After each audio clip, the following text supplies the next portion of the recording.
அவருடைய இன்ஸ்பிரேஷனுடைய வாழ்க்கை, அவருடைய கோட்ஸ், அவருடைய அந்த தாழ்மை, இதனால தான் ஈர்க்கப்பட்டோம். எல்லாரும் ஈர்க்கப்பட்டிருக்கிறோம்.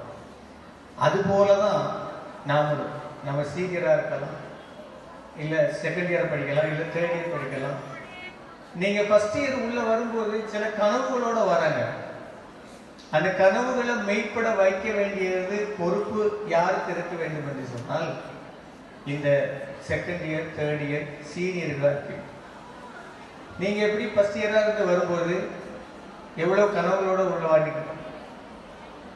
அந்த கனவுகளை மெய்ப்பட வைக்க வேண்டிய பொறுப்பு சீனியராக இருக்கக்கூடிய நம்ம கையில் தான் இருக்கு. அதை நாம் சிறம்பட செய்ய வேண்டும். முதலாவது நம்ம அதை தான் செய்யணும்.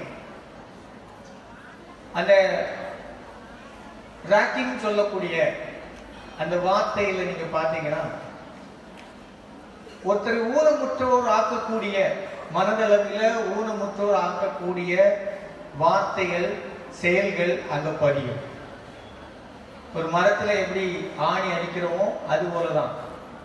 அவ்வளவு ஃப்ரெஷ்ஷாக வரக்கூடிய, ரொம்ப பயத்தோடு வரக்கூடிய ரொம்ப எதிர்பார்ப்போடு வரக்கூடிய ஒரு தோழி கிட்ட இல்ல ஒரு மாணவி கிட்ட ஒரு சீனியர் பேசுகிற பேச்சு ரொம்ப பதியும்.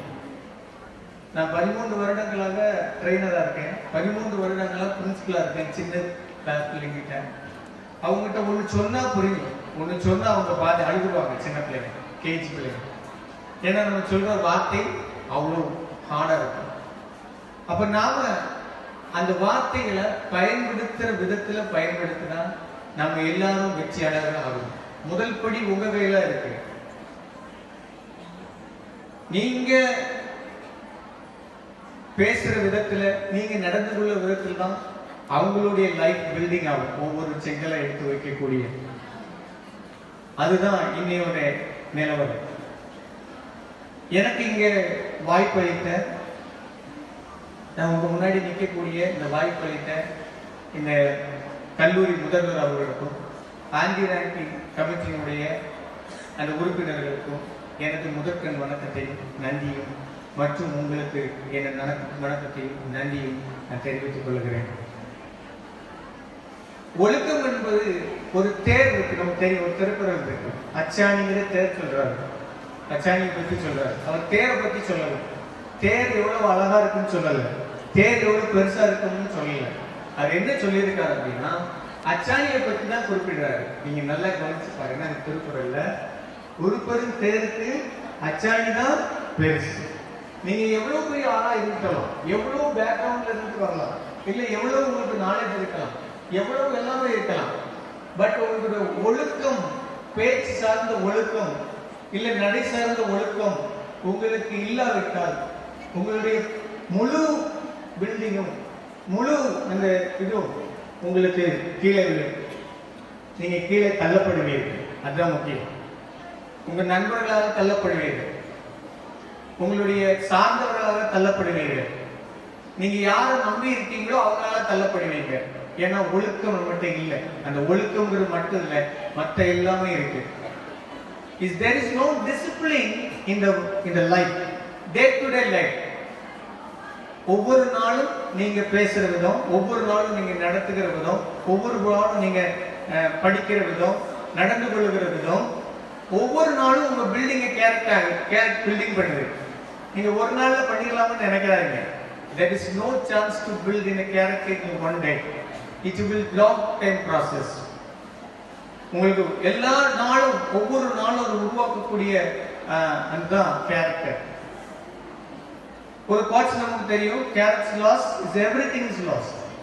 Everything is loss what you have. Everything became a lost. Character இல்லைன்னா உங்ககிட்ட இருந்து ஒன்னொன்னா போய்கிட்டே இருக்கும். அது உங்களுக்கு தெரியாது. உங்களுடைய மரியாதை போயிடும், உங்களுடைய அறிவு போயிடும், உங்களுடைய அந்தஸ்து போயிடும், உங்களுடைய படிப்பு போயிடும், எல்லாமே போயிடும். ஏன்னா அந்த கட்டமைப்புக்குள்ள அந்த பவுண்டேஷன் நீங்க தகர்த்துக்கிட்டு இருக்கீங்க.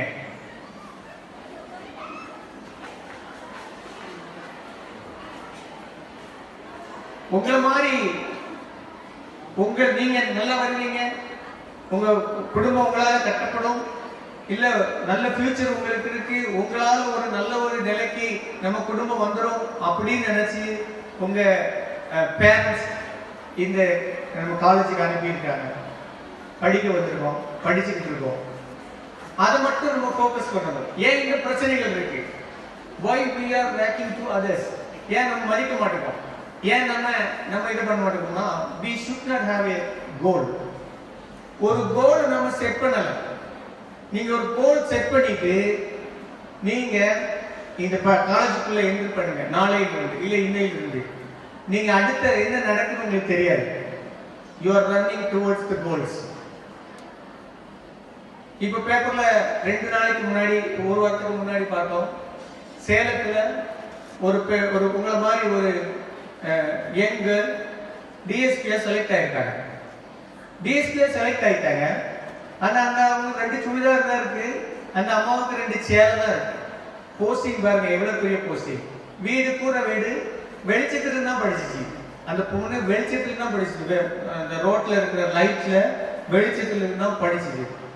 இவங்க சென்னைக்கு போய் இந்த ஆர்டர் வாங்குறதுக்கு இவங்க கிட்ட காசு இல்லை. Compare with her what we have. எவ்வளவு ட்ரெஸ் உங்களுக்கு இருக்கு, எவ்வளவு காசு உங்களுக்கு செலவு பண்றாங்க, எவ்வளவு பேரண்ட்ஸ் சப்போர்ட் இருக்கு, எவ்வளவு ஃப்ரெண்ட்ஸ் சப்போர்ட் இருக்கு, எவ்வளவு டீச்சர் சப்போர்ட் இருக்கு, எவ்வளவு உங்களுக்கு இவ்வளவு சப்போர்ட்ஸ் இருக்கு. இந்த சப்போர்ட்ஸை நீங்க பாருங்க. ஒண்ணுமே இல்லாம, ஒரு சப்போர்ட்ஸ் இல்லாம ஒரு கோலை செட் பண்ணி அதற்காக அவங்க படிச்சு அவருக்காக அவங்க எல்லாமே தியாகம் பண்ணி ஒரு டிசிப்ளினோட இருந்து அவங்க போய் சென்னைக்கு போறதுக்கு காசு இல்லாம அவங்க சொல்லி கொடுத்த டீச்சர் அவங்களுக்கு காசு கொடுத்து சென்னையில போய் அந்த ஆர்டரை ரிசீவ் பண்ணிட்டு பஸ்ல வந்திருக்காங்க. டிஎஸ் ஆபீஸுக்கு போயிருக்காங்க, ஜாயின் பண்ண. போகும்போது அந்த டிஎஸ்பி வேகன்சி இருக்கு, டிஎஸ்பி ஆபீஸ்ல கேட்டிருக்காங்க, நீங்க மனு கொடுக்க வந்திருக்கீங்கன்னா நீங்க ரைட்டரை பார்த்து கொடுத்துட்டு போங்க அப்படின்னு. இந்த பெண்மணி மட்டும் தான் உள்ள ஆபீஸ்ல போயிருக்கு. அவங்க அம்மா வெளியே வச்சுட்டு உள்ள போயிருக்கு. எஸ்ஐ இருக்கிறாங்க, டிஎஸ்பி இருக்கிறாங்க, இன்ஸ்பெக்டர் இருக்கிறாங்க, எல்லாரும் அந்த ரூம்ல இருந்திருக்காங்க. நீங்க மனு கொடுக்கணும்னா மனு கொடுத்துருங்க அப்படின்னு சொல்லி இந்த லெட்டரை அவங்ககிட்ட ஹேண்ட் ஓவர் பண்ணிருக்காங்க. அவரு அந்த பார்த்துட்டு அந்த அப்பாயின்மெண்ட் லெட்டர் பார்த்துட்டு, ஜாயின் லெட்டர் பார்த்துட்டு அந்த நிமிஷமே எந்திரிச்சு சல்யூட் அடிச்சிருக்காங்க. அவர் மட்டும் இல்ல, எல்லாரும் சல்யூட் அடிச்சிருக்காங்க. என்ன அப்பாயின்மெண்ட் ஆகுது. அப்போ அவங்ககிட்ட அந்த எந்த சுடிதார் இருந்துச்சோ அதெல்லாம் போட்டிருக்காங்க. அந்த அம்மா பயந்துருக்கு. உடனே இவங்களை கூப்பிட்டு போய் இந்த சீட்ல உட்கார வச்சு எஸ்ஆர்ல சைன் போட்டுட்டு அவங்க திருப்பி அதே ஜீப்பு கொடுத்துருக்காங்க. அவங்களுடைய அம்மா ஏற மாட்டேன், நான் போலீஸ் ஜீப்ல ஏற மாட்டேன் அப்படின்னு சொல்லி. அப்ப அந்த பெண்மணி சொல்லியிருக்கு, இது நம்ம ஜீப்பு தான், இது நமக்கு கொடுக்கப்பட்ட ஜீப்பு தான், வாங்கன்னு சொல்லி இன்ஸ்பெக்டர்லாம் அவங்கள கூட்டிட்டு அவங்க வீட்டுல வந்து விட்டுருக்காங்க. அவங்க ஹார்ட் ஒர்க் ரொம்ப முக்கியம், டெடிகேஷன் ரொம்ப முக்கியம், ஒழுக்கம் ரொம்ப முக்கியம். இது இருந்ததுனால தான் அவங்களுக்கு சக்சஸ் ஆச்சு, அந்த வாழ்க்கையில சக்சஸ். இன்னைக்கு ஒர்க் பண்ணிட்டு இருக்காங்க. அவங்களுக்கு ஒரு கிளாப் பண்ணலாமா நம்ம? இல்ல இல்ல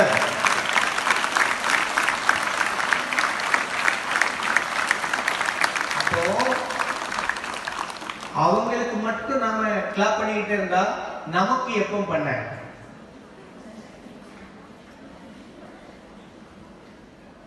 நாம என்னைக்கு பண்ண? நம்மளே பண்ணிக்கிறோம். நம்ம பண்ணக்கூடிய அங்க இருக்கிற நீங்க இந்த இடத்துக்கு வரணும்னா இவ்வளவு படி ஏற வேண்டிய இருக்கு. உங்களுடைய எல்லா கேரக்டரையும் ஒதுக்கி வச்சுட்டு ஒவ்வொரு படியா நீங்க ஏறி வரணும். முதல்ல அதுக்கு டிசிப்ளின் தேவை. திருவள்ளுவர் சொல்கிறாரு, ஒழுக்கம் தரலாம், ஒழுக்கம் உங்க உயிரை விட மேலானதுதான் ஒழுக்கம். அப்ப அந்த ஒழுக்கத்தை நீங்க சரியா பண்ணிக்கிட்டீங்கன்னா, டிசிப்ளின் இஸ் இம்பார்ட்டன்ட். நீங்க டிசிப்ளின் வார்த்தையை எடுத்து பாருங்க, 100 வரும். அது எல்லா வேர்ட்ஸையும் அந்த எல்லா லெட்டர்ஸையும் கால்குலேட் பண்ணீங்க 100 வரும்.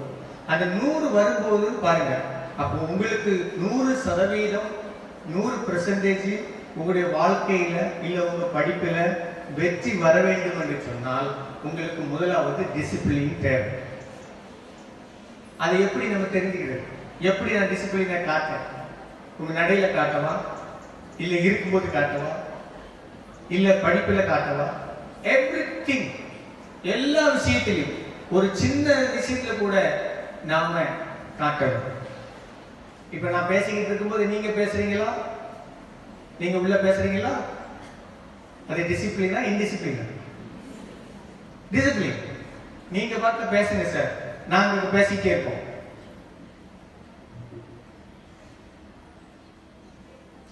உங்களுடைய கோலை நீங்க செட் பண்ணணும்.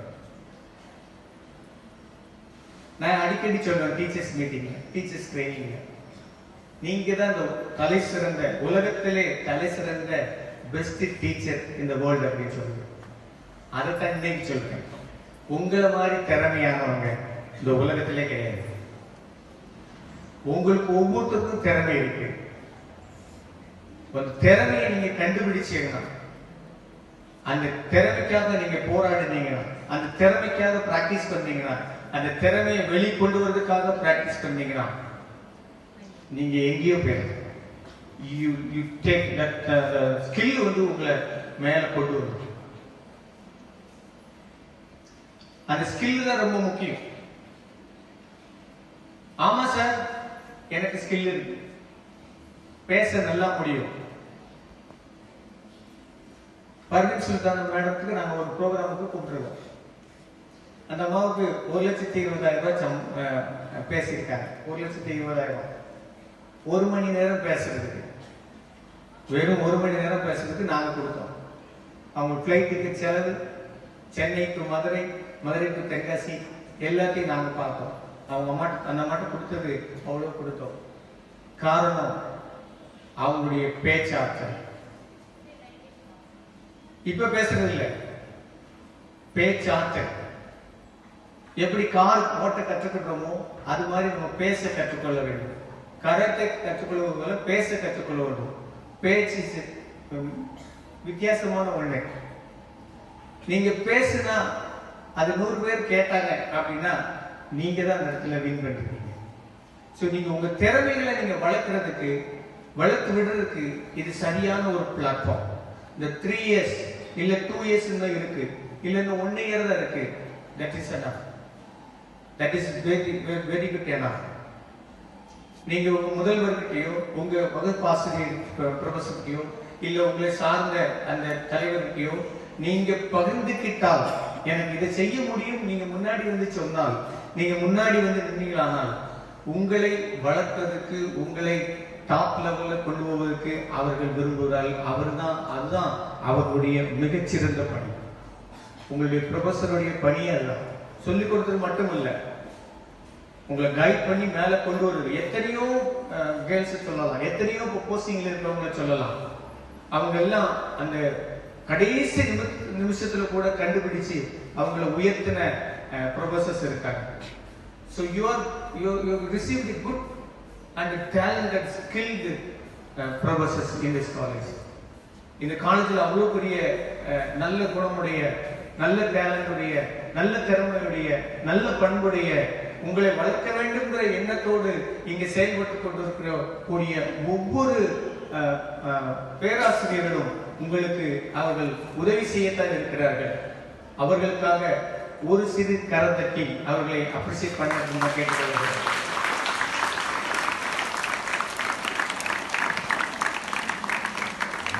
ஒரு மீட்டிங் போகும்போது அந்த ஒரு சாமியார் என்ன சொல்றது, அவர் இப்படி பேச்சாளர் பேச்சுக்கு வந்திருக்காரு, பரிசு கொடுக்க வந்திருக்காரு, அவர் ஒண்ணுமே பயிக்கவில்லை. அப்ப அவர் என்ன சொன்னார்னா, காலையில் நான் இந்த கடை தெருவுக்கு போகும் பொழுது தங்க கடை திறந்திருக்கா என்று பார்த்தேன். ஒரு தங்க தட்டு வாங்க வேண்டும் என்று சொல்லி நான் நினைத்தேன். ஆனால் கடை திறக்கவில்லை. கொஞ்சம் தாண்டி ஒரு வெள்ளி கட்டால் வாங்கலாம் என்று சொல்லி ஒரு கடைக்கு போனால் அந்த கடையும் இல்லை. அட்லீஸ்ட் ஒரு பாத்திர கடையில போய் பாத்திரம் கடை திறந்திருக்க வேண்டும் என்று சொல்லி பார்த்தேன். ஆனால் பாத்திர கடையும் திறக்கல. ஒரு தட்டு வாங்கி கொடுத்திருக்கிறோம். ஆனா விலை மதிக்க முடியாத கை வீசி கொண்டு வந்திருக்கிறேன். என்கிட்ட அந்த தட்டை விட கைதட்டுங்கிற ஒரு சாதனம் இருக்கு. இதை தட்டினால் என் பிள்ளைகள் இன்னும் வளருவார்கள் என்று சொல்லி நான் கரங்களை தட்டி அவர்களுக்கு நான் சொல்லுகிறேன் என்று சொல்லி சொன்னான். எல்லாரும் கரங்களை தட்டுங்க. உங்களுக்கு நீங்க தட்டுக்கலாம். நல்லா பண்ணிருக்கேன். அது முக்கியம். நீங்க அதான் பார்க்க வேண்டும். டிசிப்ளின் அண்ட் ரெஸ்பான்சிபிலிட்டி அப்படிங்கிறது பார்த்தோம். நீங்க ஆன்டி ராக்கிங் ஒரு இது இருக்கு. நீங்க பேசுற விஷயம் ஒரு பிள்ளையை பாதிக்கு, அவங்க குடும்பத்தை பாதிக்கும், அவங்களுடைய படிப்பு பாதிக்கும், அவங்களுடைய ஃபியூச்சரை பாதிக்கும். அதனால உங்க பேச்சை நீங்க கரெக்டா பேசுங்க, கரெக்டா பழகுங்க. இன்னொரு விஷயம், சீனியர் ஜூனியரை விட அந்த முதல் ஆண்டுக்கு வாரங்களே அவங்க மிகச்சிறந்த ஆற்றல் உள்ளவர்களா வருவார்கள். அவங்க கிட்ட இருந்து நீங்க கற்றுக்கலாம். இன்னைக்கு டீச்சர்ஸ், எல்கேஜி டீச்சர்ஸ் சொல்றதாதான் விஷயம். நீங்க சின்ன பிள்ளைங்க எடுத்தீங்க, கிளாஸ் எடுத்தீங்கன்னு சொல்லி ரொம்ப தரக்குறவா நினைச்சிட்டீங்க. நினைச்சிடாதீங்க. நீங்க படிக்கும் பொழுது ஆனாவனா ஏபிசிடி 5 வயசுல நினைச்சீங்க படிச்சீங்க. ஆனா இன்னைக்கு பிள்ளைங்க யூகேஜிக்கு வரும்போதே, எல்கேஜிக்கு வரும்போதே அவங்க கிண்ண சாதனை படைத்துட்டு தான் வராங்க. எல்லா விஷயத்தையும் தெரிஞ்சுட்டு தான் வராங்க. அவ்வளவு சின்ன பிள்ளைகளுக்கு நீங்க ஜீனியஸ் தான் நீங்க எடுக்கீங்க அப்படின்னு சொல்லி அவங்களுக்கு சொல்லணும். அதனால மரியாதையோட கனத்தோட அவங்களை நீங்க நடத்துங்கன்னு சொல்லி நான் சொல்வது உண்டு. உங்களுக்கும் அதான் சொல்லுறேன். நமக்கு வருகிற ஜூனியர் பின்னாடி வர்றவங்களை நாம மதிக்க கற்றுக்கொள்ள வேண்டும். இந்த இடத்துல இருக்கிற ஒவ்வொருத்தரும் நீங்க கனப்படுத்த வேண்டும், மரியாதை கொடுக்க வேண்டும். அதுதான் உங்க வளர்ச்சிக்கான காரணம், வளர்ச்சிக்கான அடித்தட்டு. நீங்க பின்னாடி தட்டு கொடுங்க, நீங்களும் வளருவீங்க, அவங்களும் வளருவாங்க. உங்க திறமை என்னன்னு சொல்லி இன்னொரு ஆள் தான் சொல்ல முடியும். இந்த திறமை என்னன்னு சொல்லி ஐடென்டிஃபை பண்ண, அந்த ஐடென்டிபிகேஷன் பண்ணக்கூடிய அது உங்க பியர் குரூப்பா இருக்கலாம், உங்க ஃப்ரெண்ட்ஸா இருக்கலாம். நீங்க எப்படி இருக்கீங்க, இதை பண்ணு அப்படின்னு சொல்லி. இன்னைக்கு இருக்கக்கூடிய மதுரை முத்து அப்படிங்கிற ஒரு நபர், ஈரோடு மகேஷ், அவங்க 2 பேர்த்தையும் அடையாளம் காட்டி உன்னால பேச முடியும், நீ போய் பேசு, நீ போய் மேடையில கலந்துக்கோன்னு சொல்லி அவருடைய நண்பர்கள் தான் அவங்களுக்கு வழிகாட்டுறாங்க. அப்போ உங்க பக்கத்துல இருக்கிற யார் உங்க பக்கத்துல இருக்கிறாங்களோ, யார் உங்க ஃப்ரெண்ட்ஸா இருக்காங்களோ, யார் உங்க சர்க்கிள் இருக்காங்களோ அவங்களால நீங்க பெரிய இடத்துக்கு போக முடியும். நீங்கள் அவர்களை ரெஸ்பெக்ட் பண்ணுங்க. So you should respect your colleagues, respect your friends, everybody. யாரா இருந்தாலும் சரி. பைபிள் சொல்லுது கனம் பண்ணுங்கிறதுல முந்திக் கொள்ளுங்கள் அப்படின்னு சொல்லு. கனம் பண்ணல என்ன, ஒருத்தருக்கு ஒரு முந்திக் கொள்ளுங்க. முஸ்லினுடைய டிஎஸ்பி அம்மா ஒரு காலேஜ் போய் பேசுறாங்க. அந்த அம்மா கேட்குது, ஆன்டி ரேக்கிங் அவேர்னஸ்ல கேட்கறாங்க, என்ன எதுக்காக அப்படின்னு, எதுக்காக நீங்க சீனியர் அப்படின்னு சொல்லணும். அவன் ஃபர்ஸ்ட் இயர் எனக்கு சல்யூட்டே பண்ண மாட்டேங்கிறாங்க, ரெஸ்பெக்டே பண்ண மாட்டேங்கிறாங்க.